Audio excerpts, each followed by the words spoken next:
দেখবো আমাদের এই ভাই কি পারবে ব্যাক ফ্লিপ করে বেলুন ফাটিয়ে বিজয়ী হতে। দর্শক বন্ধুরা দেখছি আরো একজন প্রতিযোগীর খেলা দেখে ফ্লিপ করে বেলুন খুবই সুন্দর ভাবে ফ্লিপ করেছিল, কিন্তু দেখি দর্শক বন্ধুরা আমাদের এই ভাই কি পারবে বেলুন ফাটাতে খুবই সুন্দর ভাবে ফ্লিপ করেছিল। সুন্দর করে টার্গেট করে ফ্লিপ করতে হবে। সুন্দর ফ্লিপ দেখিয়েছো ভাইও, দেখা যাবে।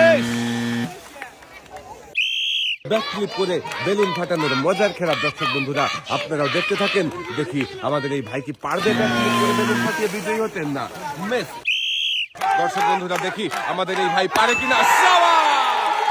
ভাই কিন্তু খুবই সুন্দর ব্যাক ফ্লিপ করেছে এবং ফ্লিপ করে বেলুনও ফাটিয়ে দিয়েছে। চলে আসেন, উঠে আসেন ভাই। ভাইয়ের জন্য পুরস্কার হিসাবে রয়েছে 2 কেজি মসুরের ডাল, 2 কেজি চাউল, 2 কেজি আটা, 2 কেজি চিনি, সাথে রয়েছে আরো 2 লিটার সয়াবিন তেলের বোতল।